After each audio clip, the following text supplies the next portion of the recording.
The power to create may all be in our favor. Hey all, welcome to Critters Lightbulb. My name is Emblem, and today I'm joined with the possum ft.CatWarrior77. We hope to help you unlock your power to create by igniting your own lightbulb through our conversations.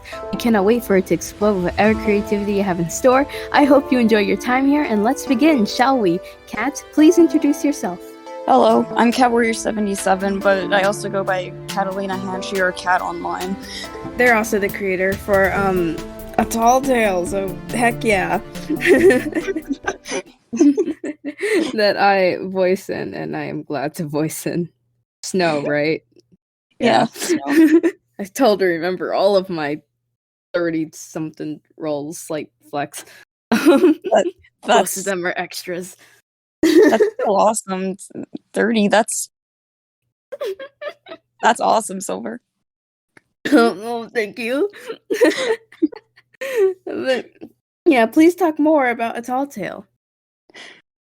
Oh boy. I have no idea where to begin. Just like how it started, the stuff. Yeah. All right. Yeah, so I'm not sure how many people outside of my server know about this, but A Tall Tale is actually a catified comic series of my Minecraft books that I've been working on for the last 7 years. Ooh, it's available on Wattpad, right? Yeah. Go read it. Anyway. Yeah, it's a self-insert character. It's easy to find. Are you still working on it, right?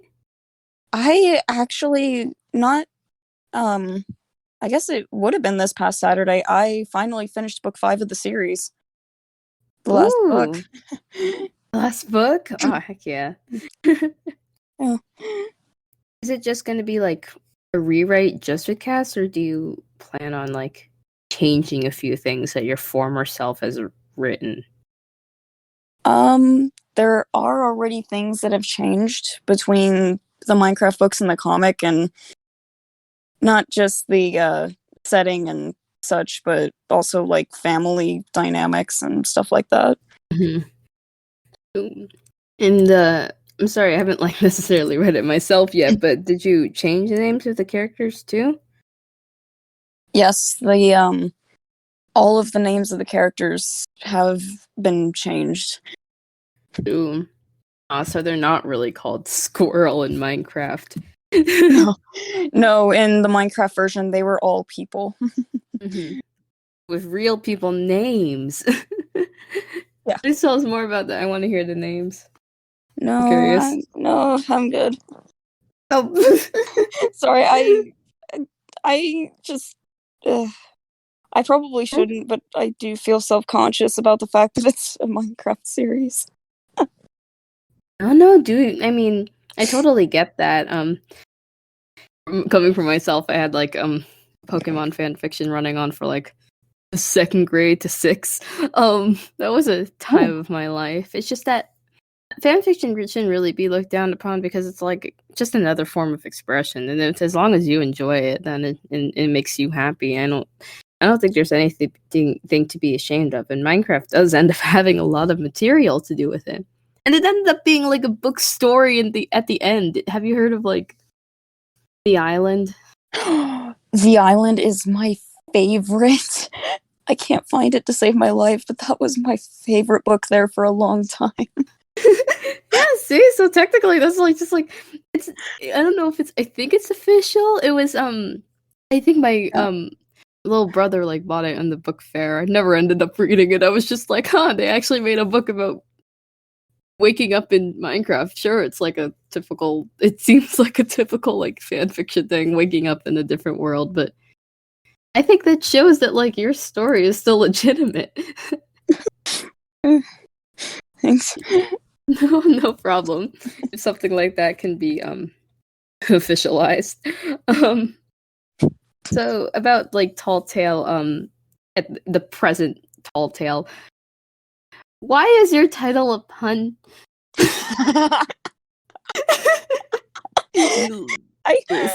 Sneaky. Oh man, I spent so long, like, I at the start of 2020, I was looking for a way to get my Minecraft books out there because I didn't want to publish them. And when I decided on the cat version, I'm like, okay, how am I going to translate this title to, how am I going to do this? And then I was like, well, it is telling a tall tale. Wait a minute. Oh, heck yeah. Is there any significance to that other than it's just a pun and you just did it for the lulz? Well, no, there's not really any significance to it. It seemed like the best title at the time, and then it ended up sticking. It's just a hidden detail to reveal that Squirrel is actually the main character all along. Whoops. Sorry, Eclipse.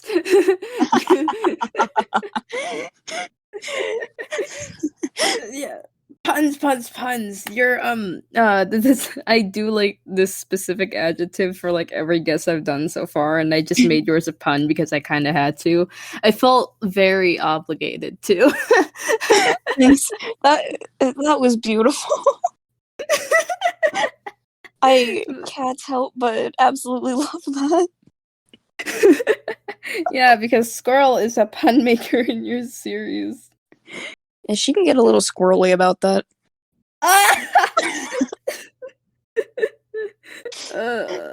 Yeah, I don't know why that's so funny. I can't quite put my paw on it. Anyway. That sucked. Gross. Don't laugh. Too late, I laughed.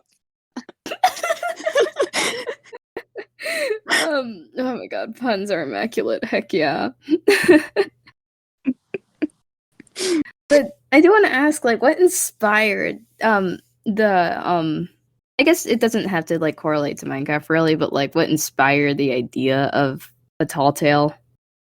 Oh, I have no idea how to answer that because I just don't. You just don't know. I just don't know. You just woke up one day and was like, I'm gonna dedicate 8 years of my life to this, and I can't escape it. Hell yeah. Yeah. That sounds exactly right, actually. How long have you been working on it? So, I technically shouldn't say that I've been working on it for 7 years straight because there was a short time period where I couldn't find my original draft. I wanted to rewrite. No. So, 2014 version, I'm not touching it with a 10-foot pole. I kind of want to burn it in a fireplace, but nice to see my improvement. But anyway, after I had gotten stuck towards the end of the original book 3, there was a time period where I really wanted to rewrite it, but then I moved and I couldn't find my draft. Oh no. So Yeah. you just have to like remember it all from your head? No, I found the draft eventually. Oh yay! But yeah, I want to say that was about a 6-month period, so technically I've only been working on it for like 6.5 years total. Wow, that's still a lot. But I did say 8, so I think I was pretty. I'll consider myself pretty close. You were pretty close. Yeah. Oh my god, I love that. Yeah. Do you have any like favorite characters in the current Tall Tale? Oh, Squirrel is definitely one of my favorites. And that's coming from my own bias, not just yeah, I love puns, punny. I'm stuttering. I love punny characters. And Cobble actually is one of my other favorites, but that one's for a much more personal reason. Oh, okay. That's such a stark contrast, though. You got the like, I mean, so far Squirrel's like the happy, bubbly character that makes puns, and then I guess Cobble is like more reserved at the moment. We still have a lot more to know. I wonder, do you think episode 3 is gonna come up at the time this comes out, this episode? I'm aiming for, as of the day that we're recording this episode, I'm aiming for a release date of August 7th, but Ooh. that's gonna depend on quite a few things. Oh. That's quite specific. The reason why, or you just want it like during the summer? I generally will give myself a couple of weeks after the due date for the VAs to edit the audio together and such. Oh. And that way I can just keep going before I burn out. Oh, I feel that struggle.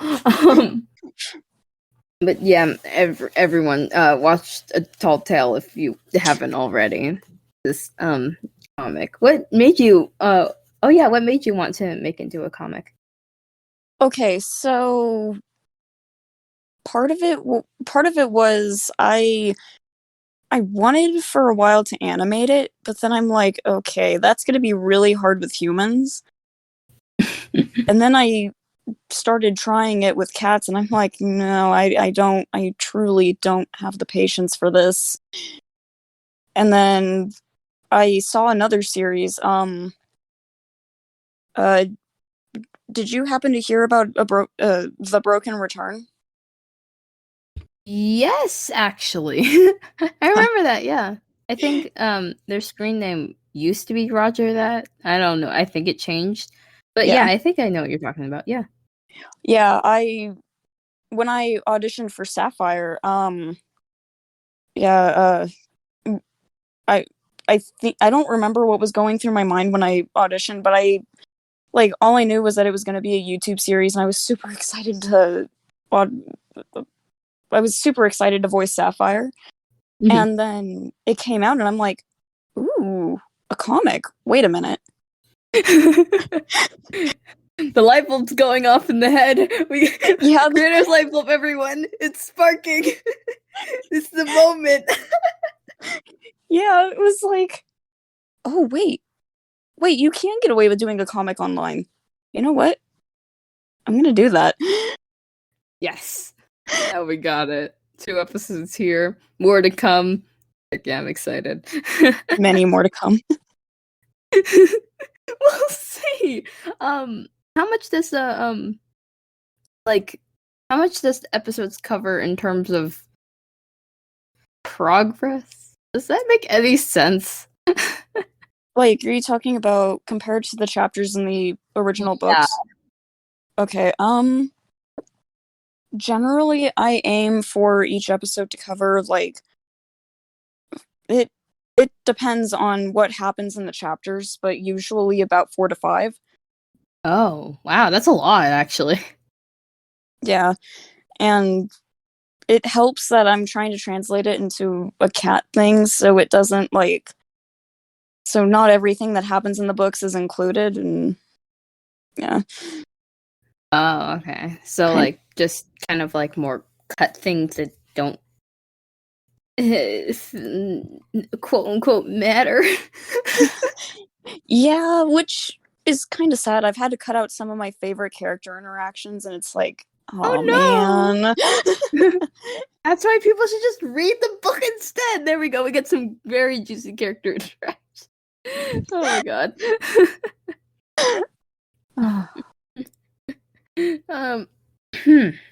Getting past Tall Tale and just forget that exists for like 5 minutes. Do you have any other story ideas? Many. Please tell. We have all day, I think. Okay.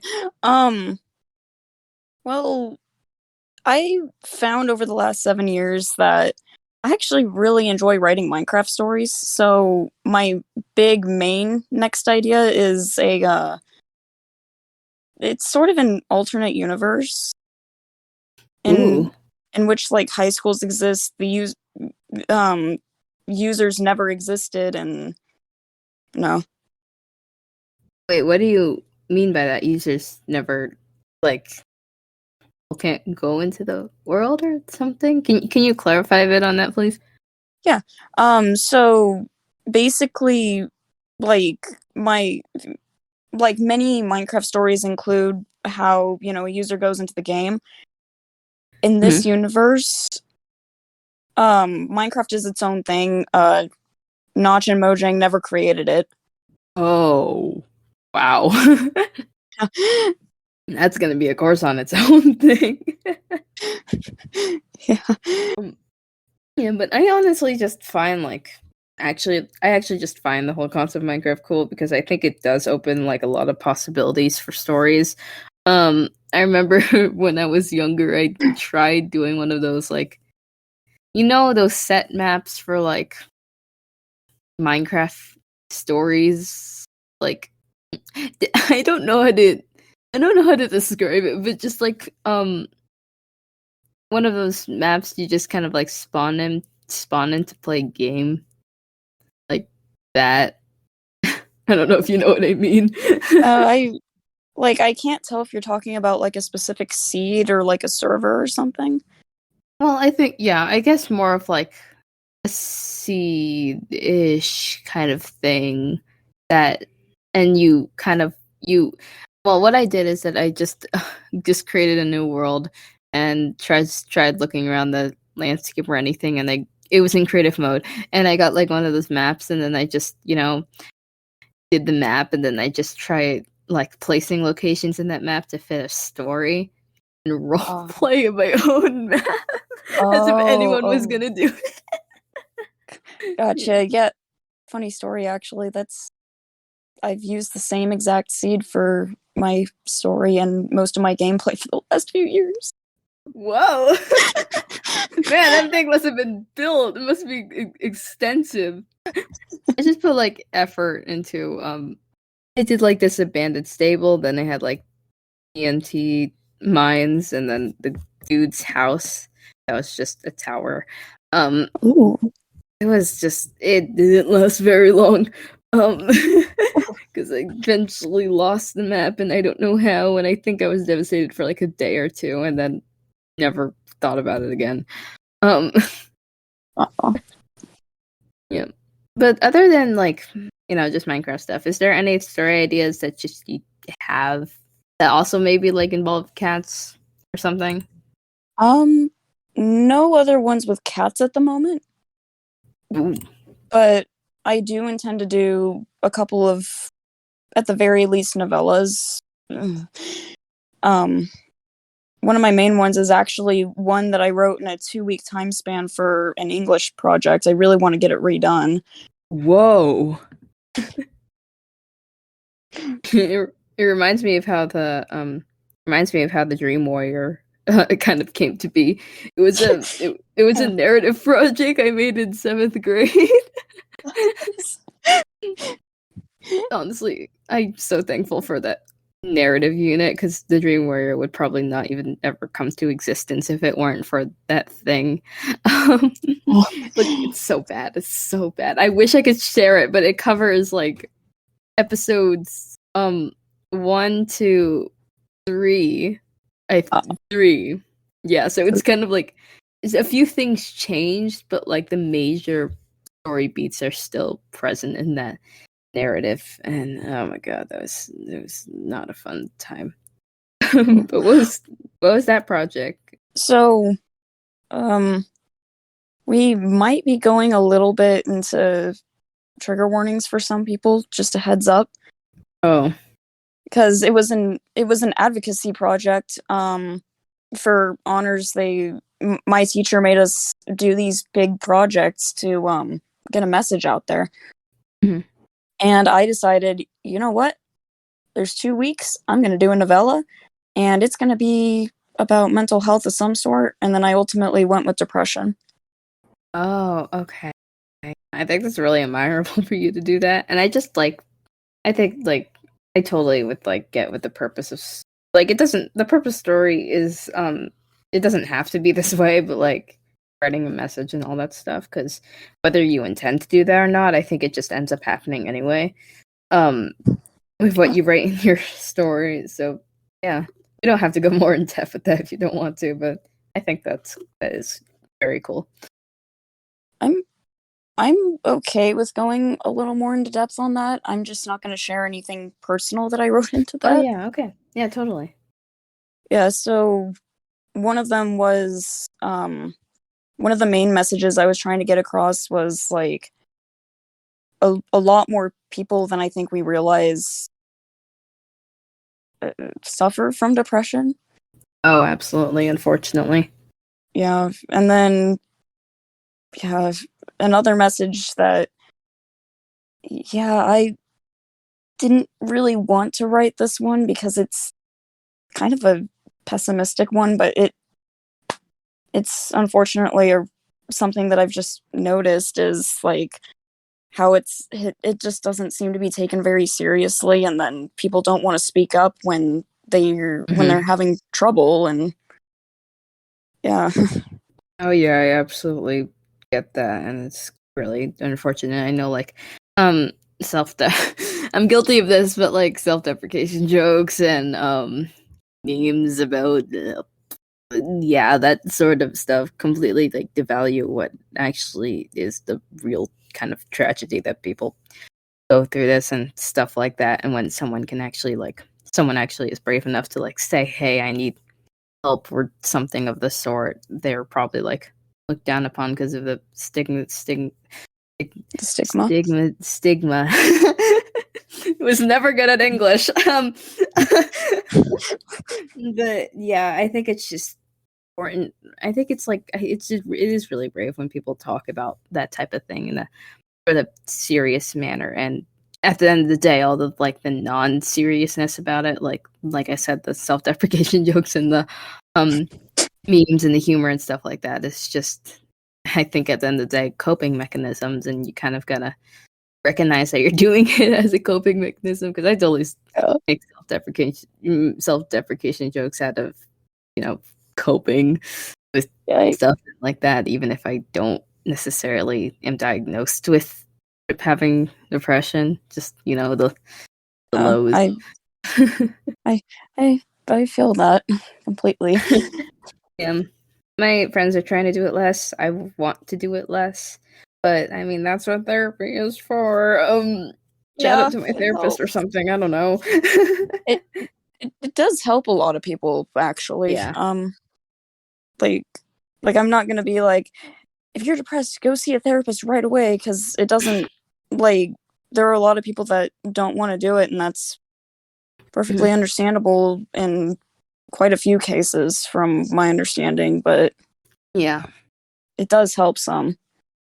Oh yeah, I wanted one for my own personal benefit, but everyone's like healing journey is different, and if a therapist is not for you, then and it hurts you more than helps you, then don't get it, or like someone shouldn't force you to take it. And but I still feel like maybe like everyone should at least try, because you never know what works best, and it could end up being good for you at the end of the day. But healthcare is expensive, guys. Yeah, that it took me forever to find one for that exact reason. Well, I'm glad you did. And talking with friends just ends up like that's also really good too. Very true.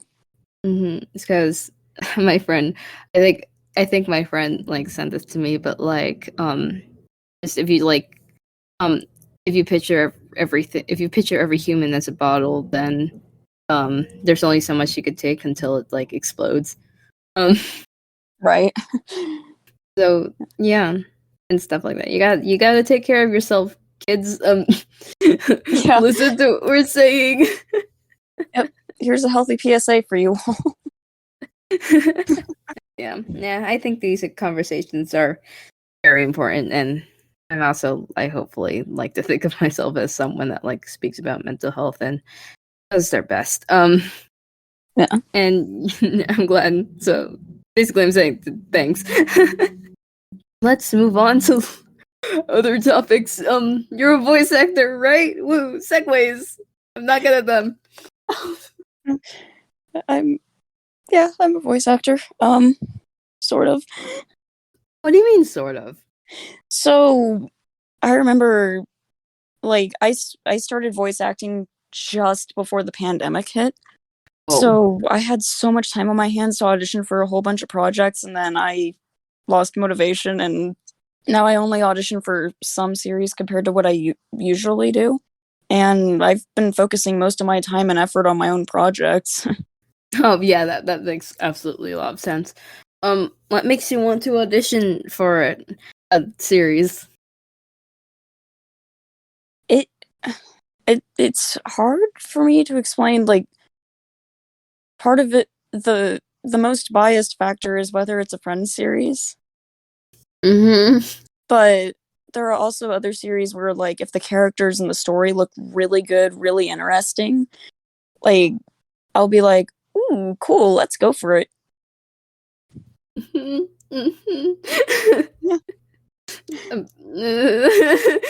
sorry, this feels like an indirect like compliment toward my series because you auditioned for it.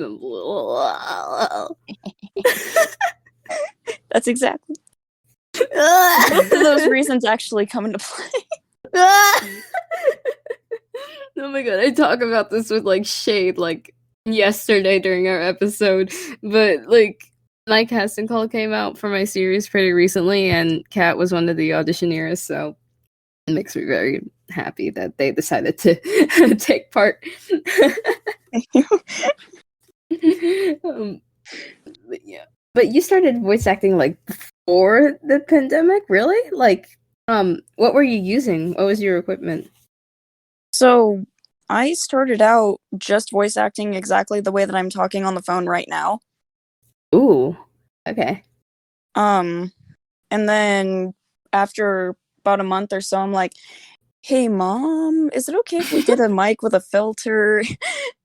And preferably one that can go to my phone because my Chromebook can't do much.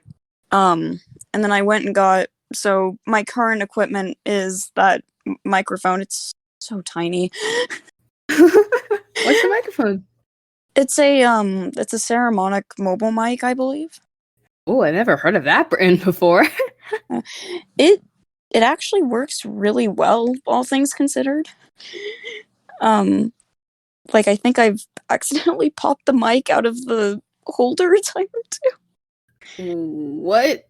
The mic is so small, but it's super fragile, so I've accidentally broken it, and it might be time for me to upgrade, but Wow. but anyway, but my current equipment is that, voice memos, and then I use BandLab for a lot of my editing. Oh yeah. I'm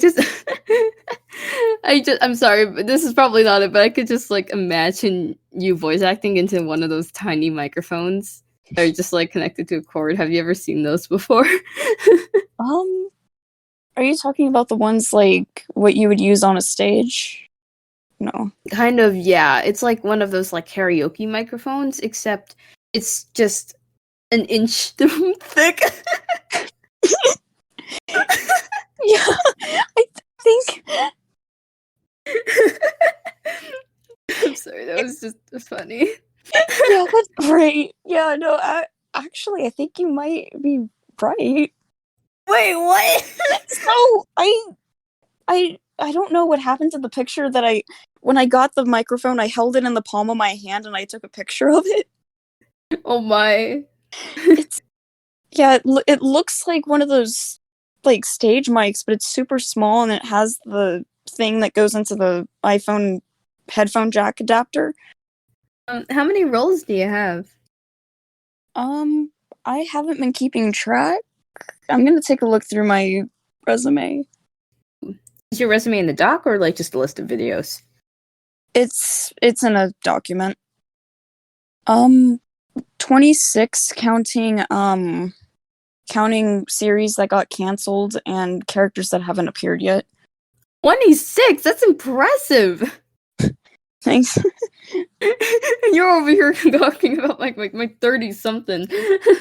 You're not far behind. Let's do the superlatives for those roles. Just be as honest as possible. Or lie about it. I don't care. Freedom of speech. Do you have a favorite role?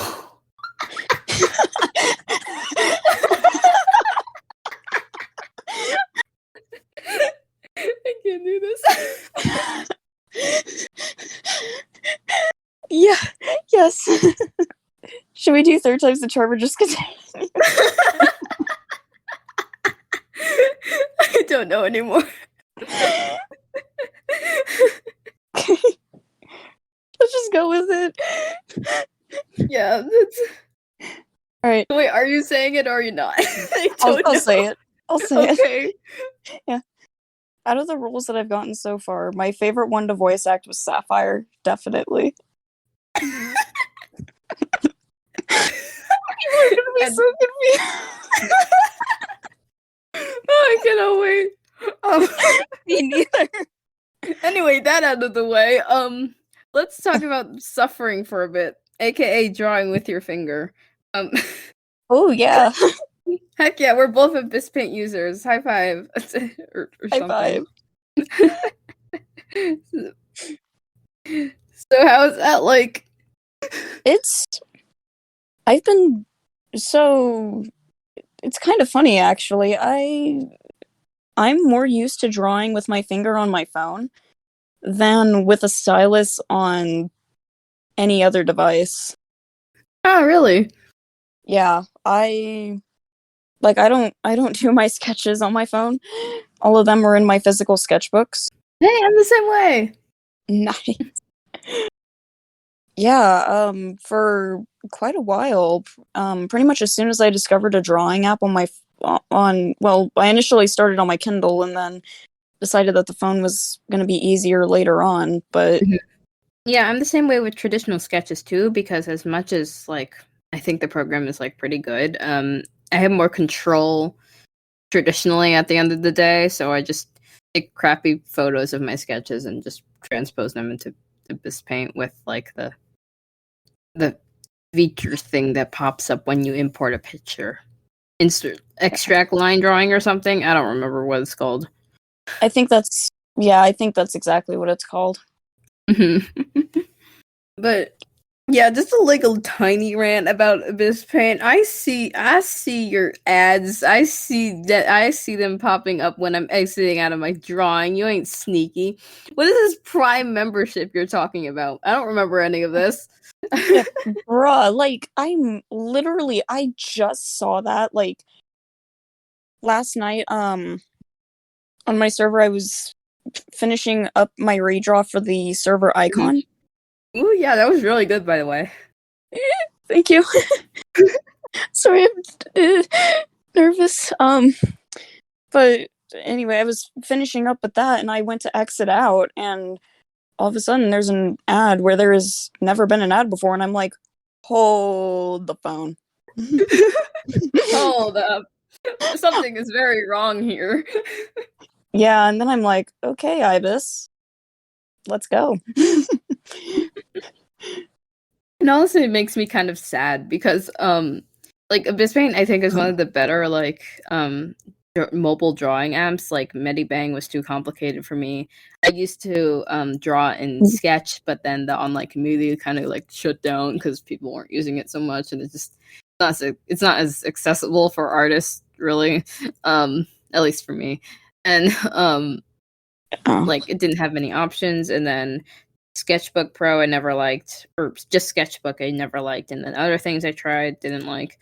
Like Abyss Paint is what stuck. Yeah, same here.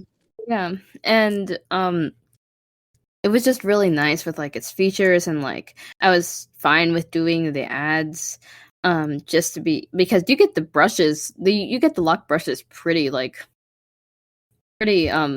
for pretty long. Yeah, so like 18 hours. Yeah, and then I was thinking of like actually buying it, just like not just because I was sick of the ads, because I did just think it's I was sick of the ads, but we don't. Let me pretend to be like a genuinely nice person for a second. That like, hey, like this is pretty good. Like they should be supported. I'll pay $6 for this. And then you pull up this stupid Prime membership. I'm like, I'm sorry. I thought Abyss Paint was a one-time payment. Do not go. Don't go Adobe Animate on me. This is. It was very mean. Yeah, I was considering just paying for the stupid thing once I get an income, and then they pull this crap, and it's like, excuse me. I think it just got popular. Yeah, to be fair, it is a pretty good app. Yeah. But still, man. I mean, I think I'm looking at the App Store right now. I think you could still like get just Abyss Paint for $9. Apparently, I don't remember it being that expensive. Even broke rates, I feel like, is a bit cheaper than this. That's our rant about Abyss Paint.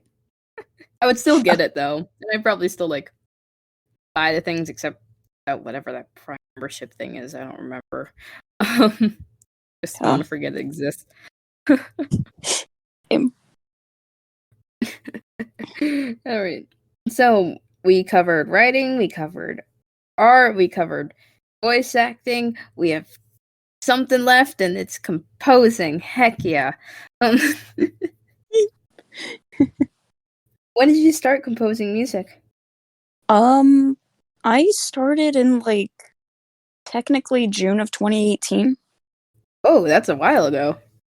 Yeah, it's nowhere near as long as I've been writing, but what made you want to compose music? So this one leads into a bit of a tangent. Oh no, go! We have all day, like I said. All right. Well, part of it was I was inspired by a lot of the pieces that I was playing on my viola with the rest of my class at the time. Oh, you play viola? Yeah. You still play viola? That seems like I just unlocked another long story. Anyway, I'm just a violin player, so I find it cool. I'm gonna keep the long story short and just say that I was taking martial arts. I got advanced enough to move up to the adult class. Whoa. There was a new adult, and I got in. Well, I don't know who. I don't know that anybody was necessarily at fault, but something happened and both of my wrists got messed up. Oh no. Yeah. I'm sorry to hear that. It's all right. So I fought on for a little while. I was in the Philharmonic of my city. Mm. And I finished out that year, or at least I would have if not for the pandemic. Mm-hmm. But after that, I just dropped viola. Yeah, I guess. Yeah, that makes sense. You just resort to the digital viola instead, I guess. Yep, I'm just gonna resort to digital music. But yeah, you can continue on your story on that whole other side tangent that I asked for. The why I started composing. Yeah. Well, I was pretty inspired by those pieces, and the first piece I composed was actually a mashup of Viva La Vida and Yes I Can. Whoa. At least the versions of each that my class played. Mm-hmm. And after that, I'm like, I've started writing song lyrics too. Let's make some music for those. And then heck yeah. And then the rest is history. What are your favorite instruments to use? Violin, cello. I like to use drums where I can. Ooh. And piano's not all that bad either. What genre do you go for most of the time? I don't really have a set genre. It's just do. I just do whatever music comes to mind. Well, if you ever want authentic violin, you could hit me up. Ooh. Honestly, I'm gonna I mean, as long as it's not like too complicated, I can play violin, but like it's not the best, even if I have been playing for like ever since 3rd grade, and I'm so like 7 years. I'm not as good as you probably think I am, but I'm not gonna do orchestra next year because of other electives I want to take for like senior year and stuff like that, and it's gonna be like really busy with my college level courses. How much I'm taking. Besides the Got, point. gotcha. That was Yeah. another reason I dropped viola, but we don't talk about that whole show. But playing violin is something I genuinely love to do, and I want to keep it up. So I think like an idea I thought of is just if anyone needs authentic violin, I'll try. I like learning new stuff. It's just like the satisfaction of finally getting something right with this stupid instrument. Ugh. Oh, it's such a pain. It's such a oh my god, I mean, I heard a few like multiple times that violins and string instruments like that in general are just some of the hardest instruments to learn because it's never exactly guaranteed to get the right note. You have to put your fingers in like the good positions, and it's just Yeah. so many technicalities with this honestly awesome instrument that like if you know how to play well, good for you. You know, I'm jealous. Yeah, I'm low key kind of jealous. I didn't get to play viola until 6th grade. Oh, really? Yeah, where I lived in a small town like 30 miles from where I am currently for a long time. Oh. And they didn't have a music program. Oh, really? Yeah, so I didn't even, I mean, to an extent they did. They had, they made us take choir classes in elementary school. Oh, all of you guys? Yeah. Can't say I retained any of my knowledge, but it did help me a lot later on when I decided to play viola, because in 6th grade we were all required to play an instrument of some sort, and I'm like, Ah, yes. yeah. Yeah, my school was the same way. I chose orchestra, and then there was a band, and then there was a chorus, and then there was general music. Yeah. And that is very fun. You make OST for A Tall Tale, right? Yeah, I use my own soundtracks for that. Are you like trying to make the entire soundtrack for it? Yep. Oh, so no like royalty free stuff and copyright free music. I'm gonna try to avoid that for as long as possible. Oh, really? Why? Oh, part of it was like this is part of it is like I thought that there was going to be a law pass where you like couldn't use music, and I'm like, you know what? I'm gonna just make my own then. I'm not gonna risk it. Yeah.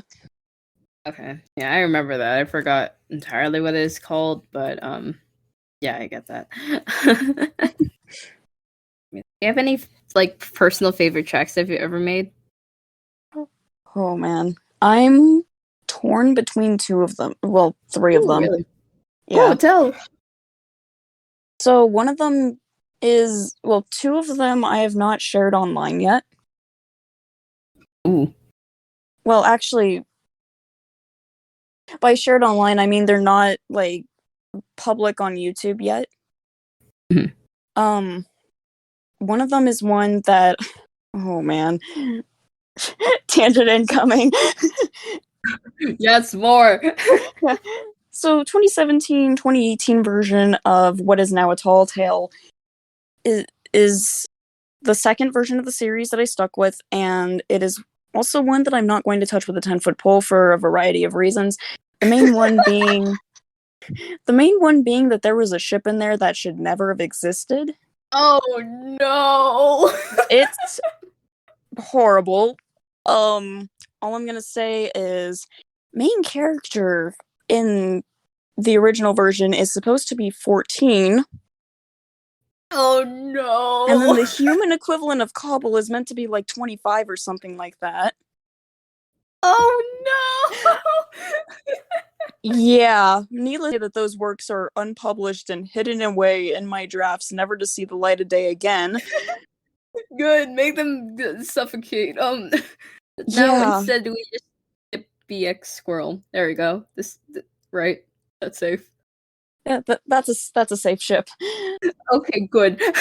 But anyway, I got so fed up that I wrote an entire song about it. Heck yeah. Yeah, I drew a lot of inspiration for that song from have you heard of Blixamy's Could Never Be? Yes, I actually just recently was binge listening to her songs. I was like, I remember how much English, jeez. I remember how awesome they were. I was like, how catchy they were. I don't know, I was just gonna say they're really good. Yeah, they're awesome. But yeah, I took a lot of inspiration from that. Like I didn't use the tune or the lyrics, but the repeating, the way that the characters repeat and such. I did use kind of that setup for the song because I wanted it to be catchy. I wanted it to get stuck in the minds of the people who were shipping that. Wait, And I ended up, what do you mean the other people that were shipping that?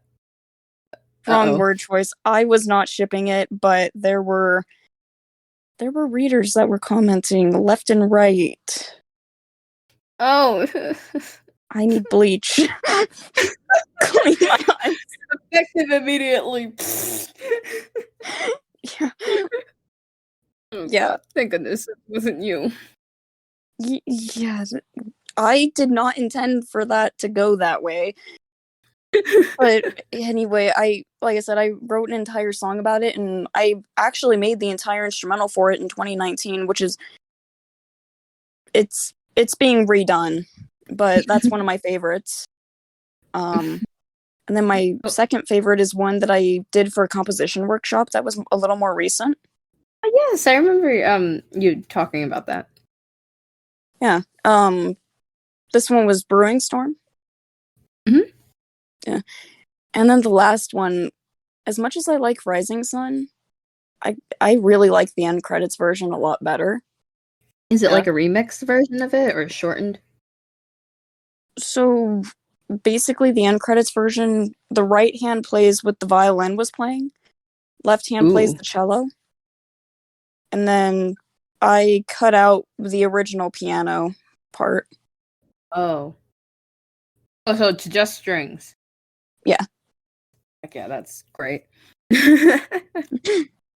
Before we get into questions, is there any other hobbies you have that you just haven't told the internet?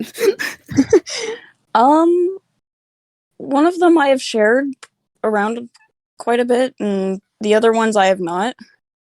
Ooh, if you're comfortable telling, please tell. All right. My main one, so my school has a signature academy program. And I decided that I wanted to go into web design. Ooh, really? Yeah. I gotta say, I prefer the development part of it.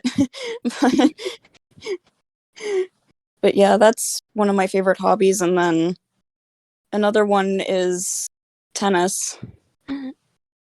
Oh my gosh, I love tennis. Tennis is awesome. And then you have table tennis, which is the diet version of tennis. I love ping pong.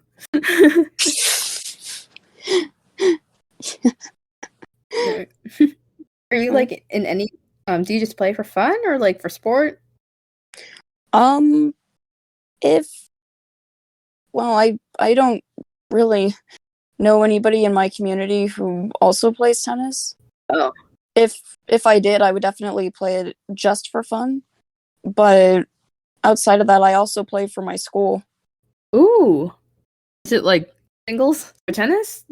Singles, duos? Am I using the wrong terminology? Oh, no, I couldn't quite catch what you said. Oh, sorry. It's alright. I was playing a healthy mix of both. Which one do you prefer? Singles. I feel why. Alright, let's get on to questions now, shall we? You got 7 here. And yeah, I'm excited to hear your answers to all of them.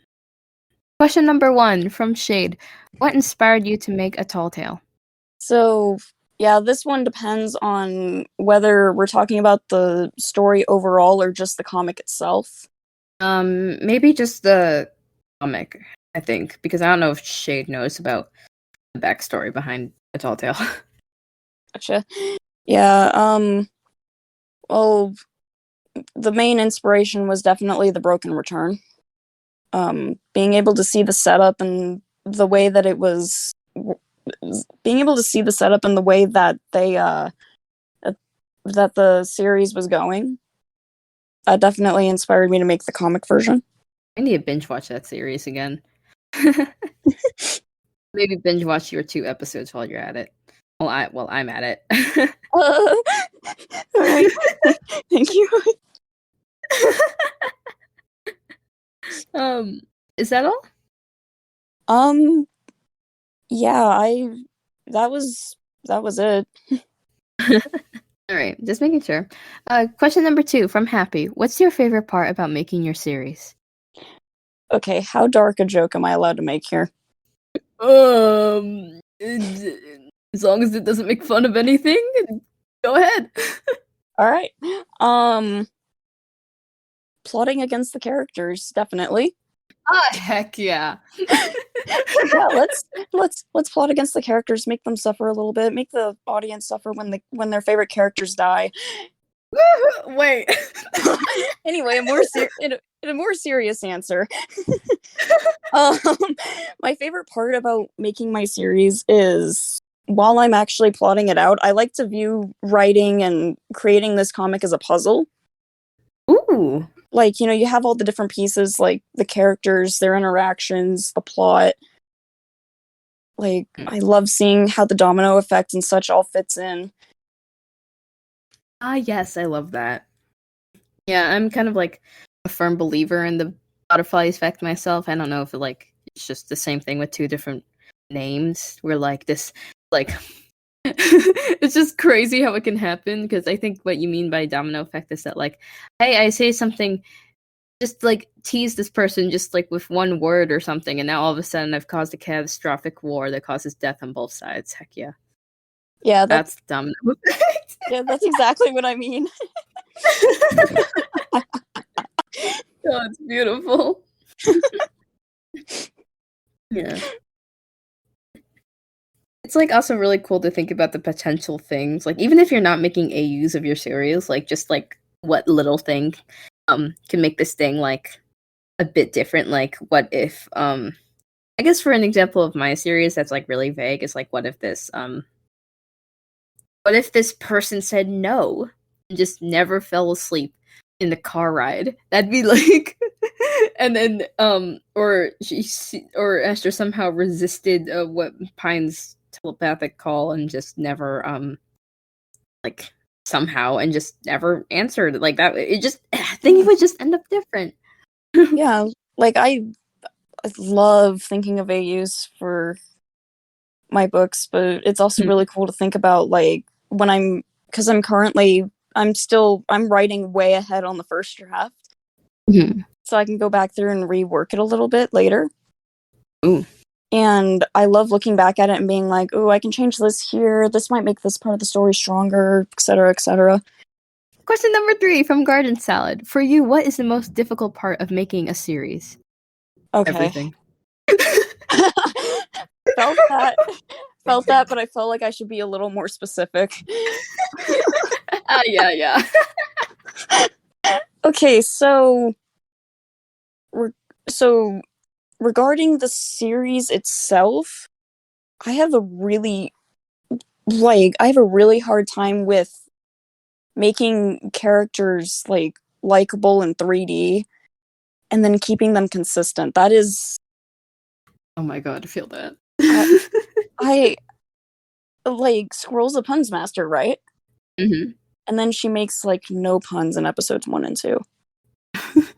Yeah, it's things like that like maybe that's just me having pet peeves over my own writing, but Are there really no puns? I'm like episode 1 and 2. I'm pretty sure there was. I think. Wait, did you change it? Well, I thought there was a bee pun somewhere, or maybe I'm just. I think in. Oh no, you're right. There is one. I think Yes. I think Bee herself makes it towards the end of episode 2. Could be Oh. interesting. In response to Cobble suggesting that be her name. Oof, oh no, Cat's the real pun master all along. Happy's not going to be very happy about that. Uh-oh. I better. Oh no, was that a pun? Well, you see. That was. Yeah, that was clawsome. You couldn't say possum or else you'd be stealing my own. I'm kidding. Exactly. And then there is another extremely difficult thing I've had a lot of trouble with, and this is just. What is it? I'm almost embarrassed to admit this. And another thing I have a lot of trouble with is I'm. You don't have to say it if you don't want to. It's not that I don't want to say it. It's that this is exactly the problem. I suck at communication. Yeah, I don't know if it's just social awkwardness or what it is. I have a hard time communicating, and then yeah. It's okay. Like, I'm doing the best I can, but like every time I've had to like contact someone for lines, it's been like, oh my god, is this gonna come across the wrong way? Is this gonna come across the wrong way? Please tell me I'm not being rude. Like right now, are you asking me like right now? Like your pet peeve about like, or well, how do I word this? Like, not voice actors just not delivering on their lines time or something.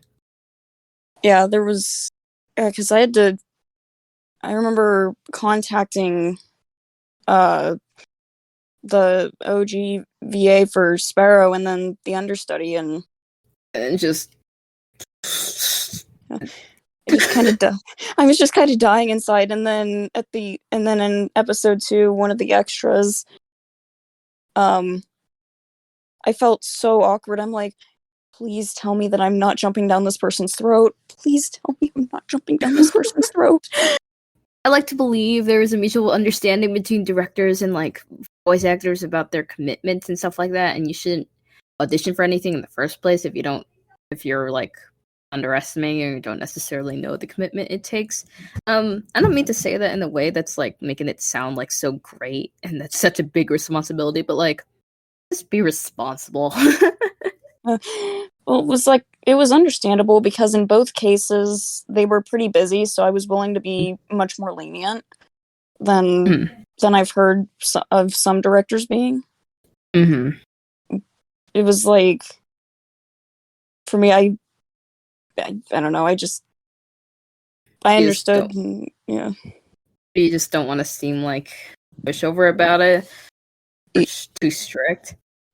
Yeah, I'm still having a hard time finding that happy medium between, hey, let's do this and let's, and then allowing for time. And I guess I kind of relate to that too. But more of like in the sense of that like I guess like voice acting does teach you responsibility and like time management in a way. It sounds weird saying it like that, but like the more roles you get, the more you're asked to do for different people. So you're working under different people and you have to find time for yourself to do what you want to do. And I guess it's like easier on yourself because it's something you want to do. So you're not forced. It's like this. I'm not doing this because I expect to get roles or as a job. I'm not getting paid to do voice acting. I just do it because I love to do it. So, but I guess the volunteer work also comes off with like commitment and stuff like that. But I've learned a lot of things through like voice acting, like people coming to you and asking like, hey, you want to like try out for this project I'm taking? And then there's just times where like I said yes even though I didn't want to because I'm just such a people pleaser. I don't want to say no. So but then I got myself into more trouble because of saying yes to these people, and this is like in no way means like to come off as like offensive, but like it's just like kind of learned resilience to say no, because like it just gets you into more trouble if you're like faking something or like saying yes out of trying to please people. Anyway, Yeah. that was like a tangent. Yeah, no, I agreed with all of the above. Do you ever have to like deal with that too? Like, where, People like, coming to you and just like you saying yes or something to things you didn't want to do in this voice acting world? I haven't yet been offered something that I didn't want to do. I just said that that's cool. That like the projects that are handed to you are stuff you actually want to do. Wow, we had the whole tangent thing out of number 3. Wow. All right. Question number 4 from Child of Destiny. What tips would you give to those who for those who desire to become a voice actor and or struggling VAs? So this is, I am almost 100% certain that this has been said on other episodes of the show, but go for it. Just go for it. Have confidence. I remember when I was listening through auditions for A Tall Tale, one of the things that I was looking for was people who delivered their lines with confidence. Sorry, I'm just kind of laughing at myself over there. You're laughing as if, well, I bought it. I thought you sounded pretty good. Yeah, I tried my best. Like, because for context, like Cat's casting call for Cat's casting call. That's good alliteration. Casting call club. That yeah, her deadline was like their deadline was sorry. Oh my god.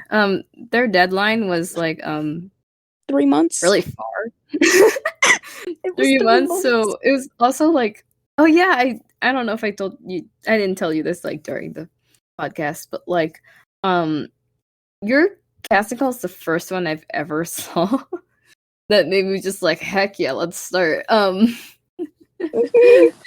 So even though it wasn't like the first thing I necessarily auditioned for, I was just kind of like stalling on it because like I had so much time. And I found the art adorable and stuff. I was like, this would be cool. And I was just kind of going for it. I auditioned for Cobble and Robin, which I wouldn't anymore then. I thank you. That actually means a lot to me. No problem. I'm being honest. It was interesting, and I really liked the characters, and so I auditioned for it. It was one of the first things I auditioned for, and it's so bad. It's so bad. It did not sound bad. But And then I yeah. redoed it, and then looking back at that, that's also really bad. It was not Thanks.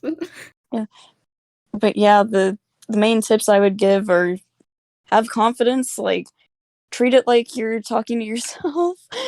Put yourself into the character's shoes, definitely. Like I think those would be okay. One I'm debating whether or not to give this last bit.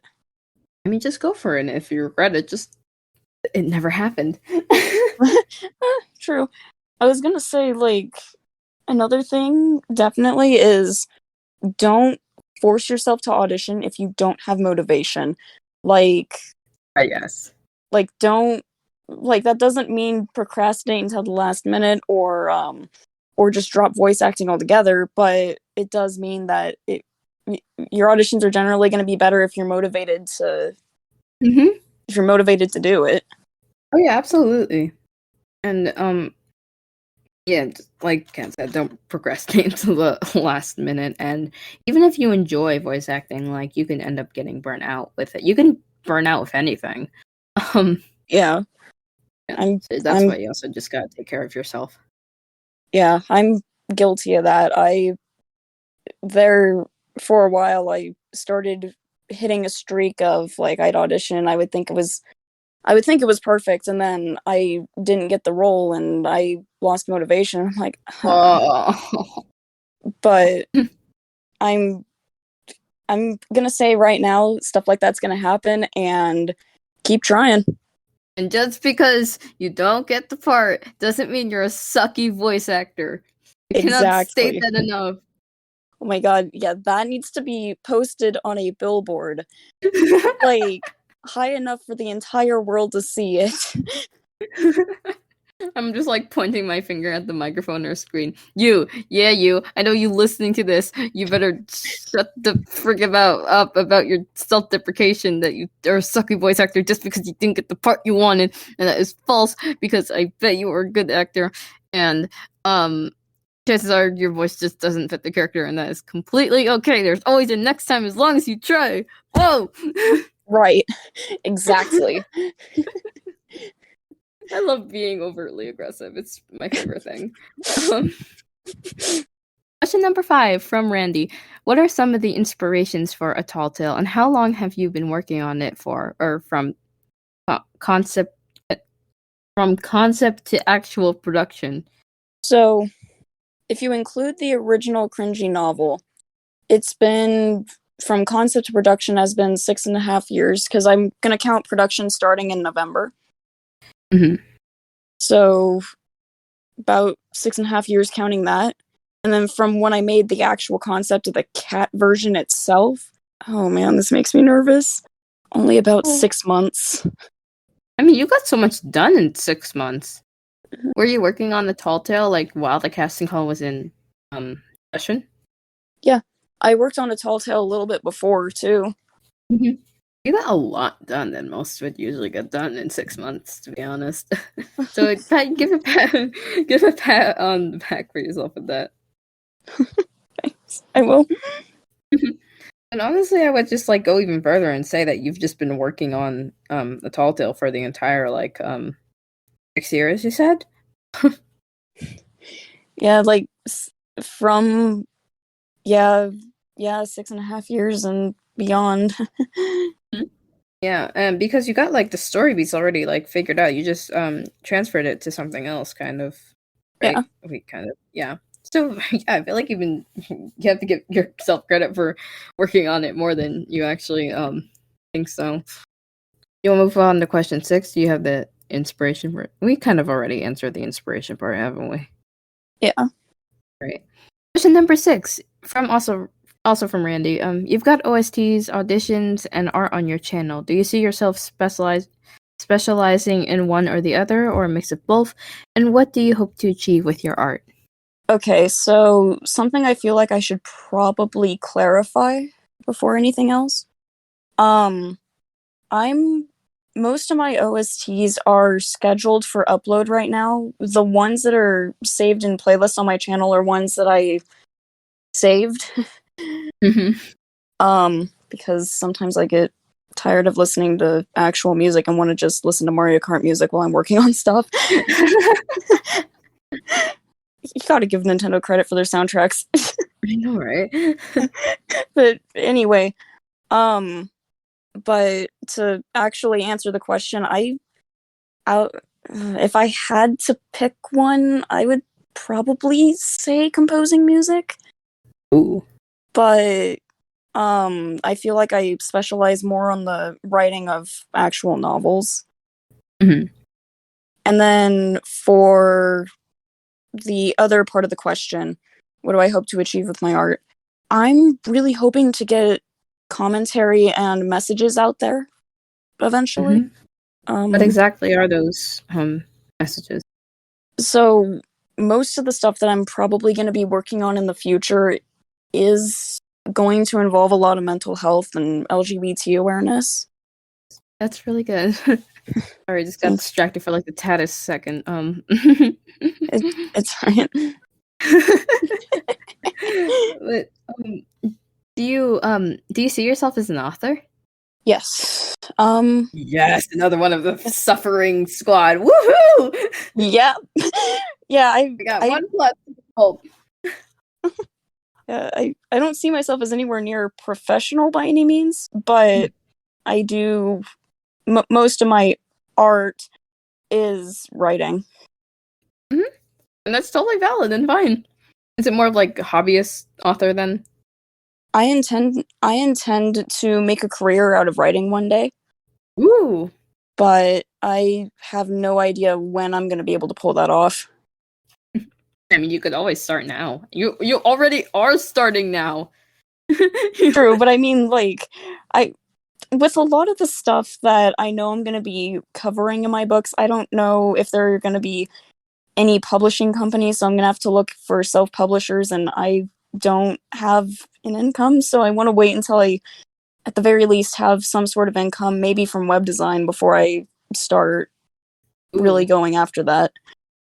Oh yeah, I can absolutely yeah, self-publishing is like a hard field. I mean, there's difficulties in both fields of publishing, whether it be self-publishing and normal publishing, or I completely forgot the word I was going to use, so I'm just going to say normal publishing.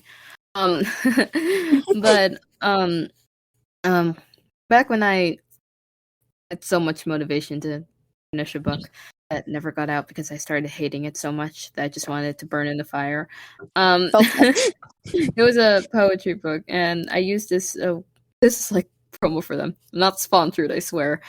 There's this website called like Blurb that was actually like had a book program that was really easy to use. Well, at least for me, it was pretty easy to use once you get used to the program, and it helped format the book, and then you got to order it, and they printed it out for you, and you could set it up on their website. It was like really cool.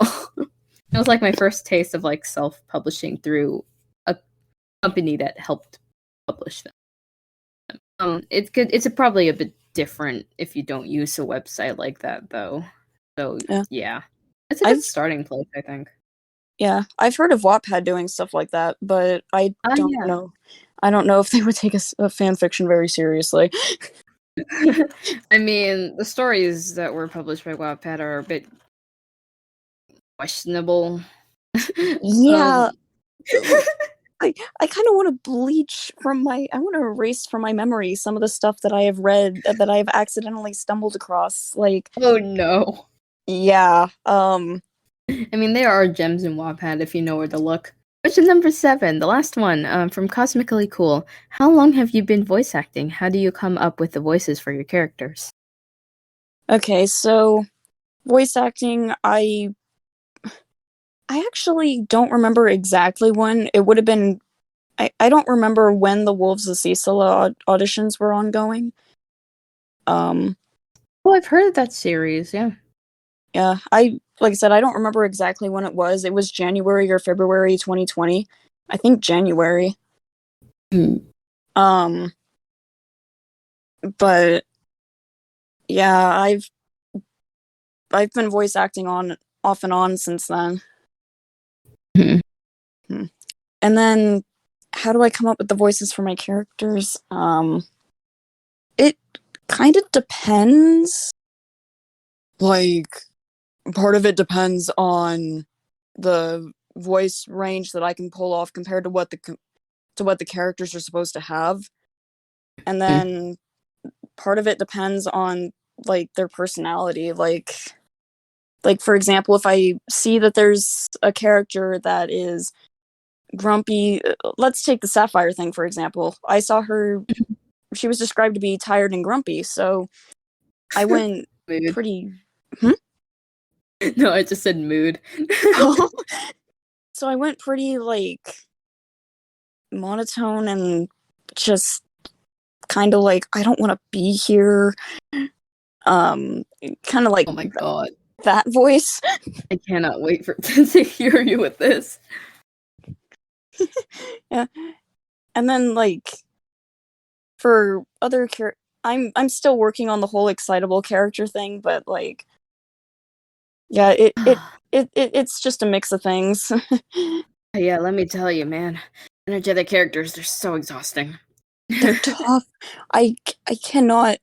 When the auditions for Squirrel were ongoing and I was listening, like a lot of people like might have been able to pull off her fast talk, but there were only a couple of people that pulled off the like energy, the contagious energy that I was trying to go for, and oh my gosh.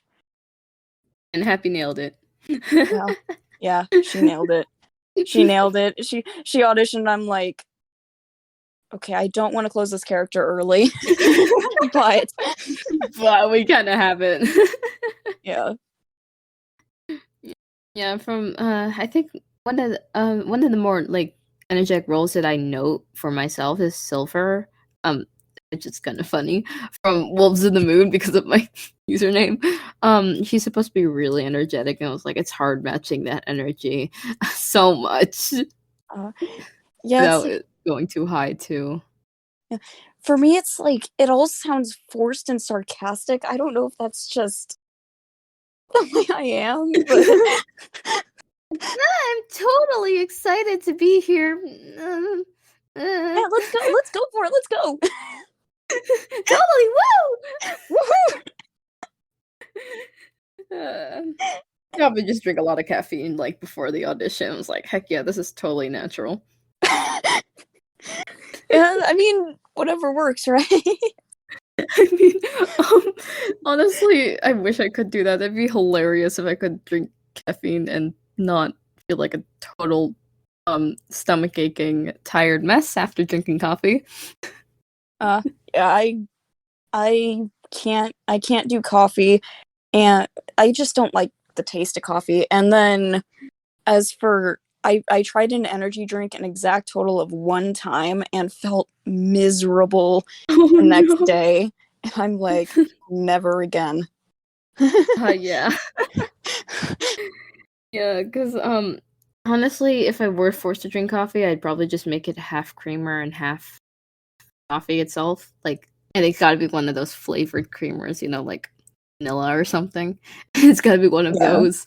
And it's just honestly, you think that like after drinking coffee, the first time I ever really drank coffee to like fullest, I guess, is this is a little tangent story. Ooh, I'm all Where for it was on it was in the library, and then they have the vending machines, and then it was a Dunkin' Donuts like mocha bottle that one of my friends got because my friend group was there, and she didn't want the bottle anymore, so she just gave the rest to me, and it was like a good third or a third, fourth way down, and so I don't know if I finished the whole thing, but like I drank it in the library. I was starting to and the effects of it started to hit in the car ride like home because my friend was dropping me off to my house.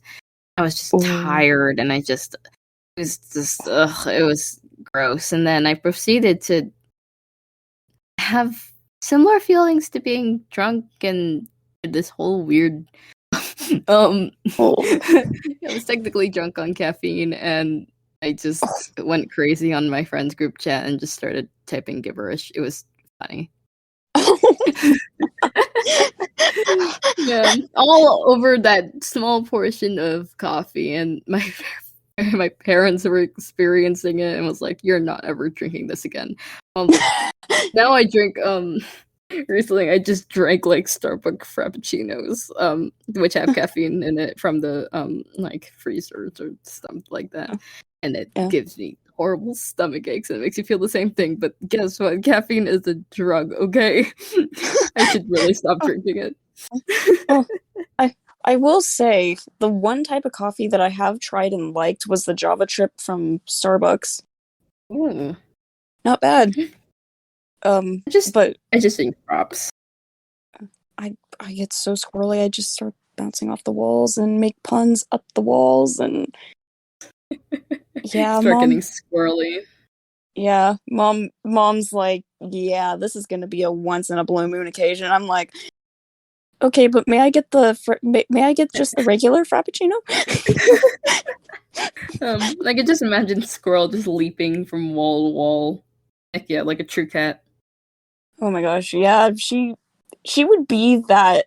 You know those like possessed cats that just try to run up Oh, the wall and heck somehow they do it? Or you see the ones that are hanging from really weird places, like yes. yeah, she would be that cat. It's very funny how we're having this conversation about coffee because I just finished I was just throughout this podcast, those that don't know, because I was just I was having food during this podcast. Hopefully, I didn't get any chewing noises. And I finished the didn't hear 'em. McDonald's frap. I love their caramel fraps. But I don't get any effect from it. I don't like it. I don't know. There's supposed to be caffeine in this, but I really don't feel anything after drinking one of these. Gotcha. So yeah. Anyway, we're just like wrapping up this whole thing. Yeah. I do have like one more question to put, like, that I completely forgot about, and I'm sorry I didn't put it in the doc, but It's all good. I think I think we'll get some good answers out of this. This is a question I asked to everyone on the pod. You ready? Yeah. Right. What advice would you give to aspiring YouTube creators or just creators in general? Okay, I have a whole list of things that I've been thinking about saying. It's like I did start binge watching the podcast a couple days ago. Oh yay! Yeah. I managed to get most of the way through Dappers, and then I got off track and didn't have time. But anyway, so I have a lot that I would like to say, but I don't want to like carry on and on and on and on. No, it's okay. I don't want anyone to ever feel like they're being suppressed in this podcast. That's not the point of it at all. Like, I encourage rambling. I love hearing you guys. Okay. But talk. I feel like you're gonna like hold me against and be like, talk, keep talking. Keep talking. just go into the microphone and just come out on the other end of yours. Just like talk or else. Also, don't ask how I got here. We can worry about that later. Okay, no questions.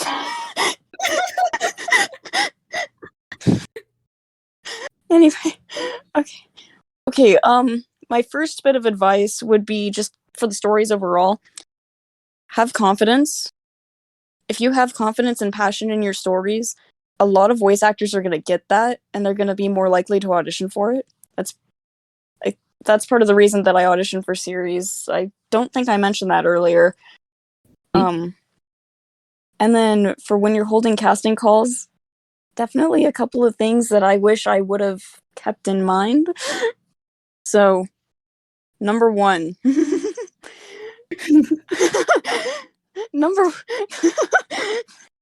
Number one, a month's deadline is probably pretty good. Mine dragged out for like 3 months, and that was painful.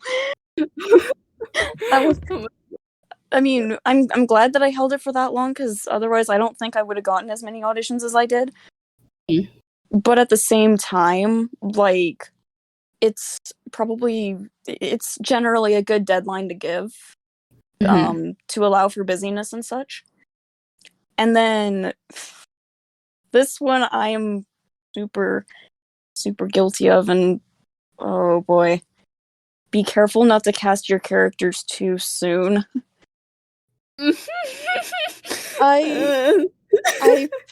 I failed so badly at this. Like, see, my original thought process was, oh yeah, I can release one episode every single month. And so I cast all the way up through like episode 6, I think. Definitely. Yeah, like Snow. I feel really bad for this, because Snow, well, doesn't appear until episode 6. Technically speaking, no, she doesn't appear until episode 6. I might bring her in as an extra sooner. I don't know. I'll talk more about it after the podcast, after the recording ends. But okay. But like, yeah, like the main antagonist and oh my god, the main antagonist Stone doesn't appear until episode 6, and I feel so bad for the amalgam. And characters like Fawn, Robin, Ash, be careful not to cast your characters too early. Like, personally, I don't like doing I have trouble with, like, every single episode casting calls, but at the same time, like, I wouldn't cast 5 episodes out unless you're certain that you can get there within the span of maybe 5 months at most. Mm-hmm. Yeah, that's why for my casting call, I just did episodes 1 and 3, but I'm kind of like unsure about like the rest because like I don't have that many new characters. There's like 1 new character every episode, but that makes it a bit harder to deal with because like some people may like have to wait long. I don't know if you like notice in my server where I've already casted a few people. And by a few I mean like 2. By the time this episode is probably gonna come out, like it's been like the casting call will probably end by then, but apparently there's just only 2 and they don't know I feel bad for Happy because Aaron does not appear until like episode like 16 or something. It's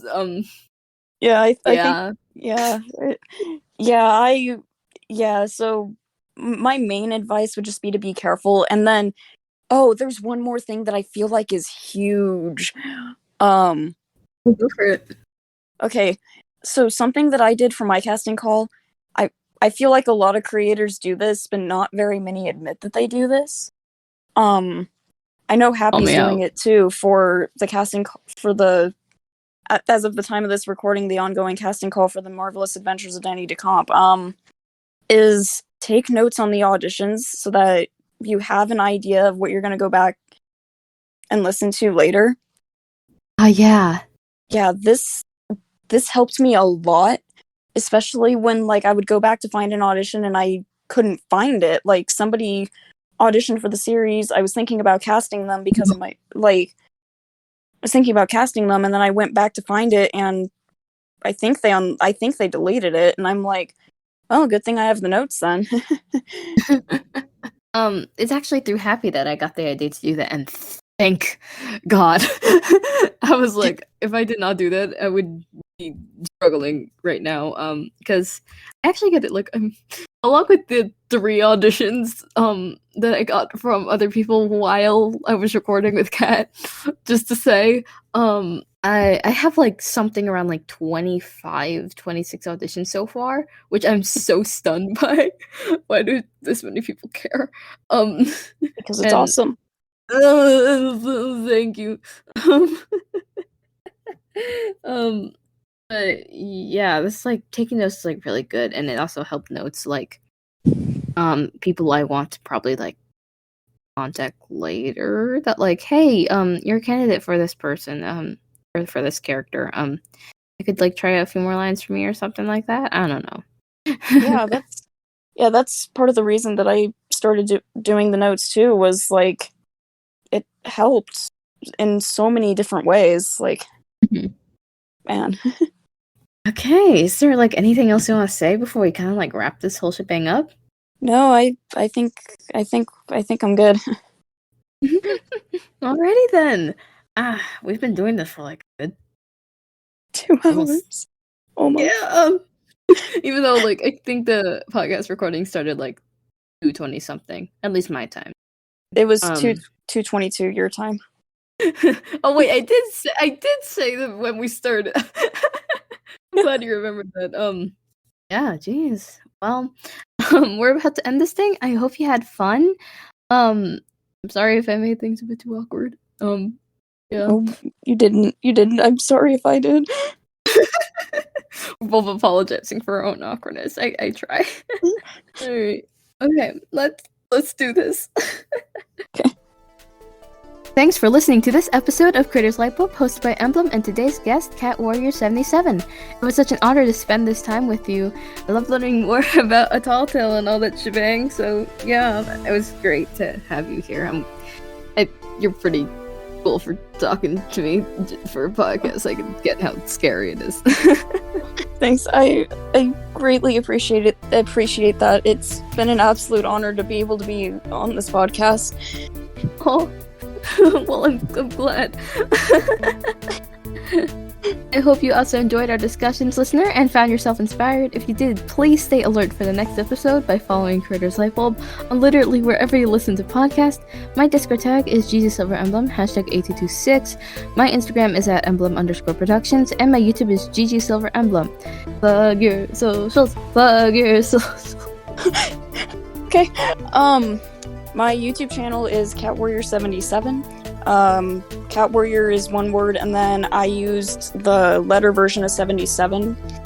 And then for I don't know if I really want to do this part. My Wattpad user is not Cat Warrior 77. It's rcatfire77. Mm-hmm.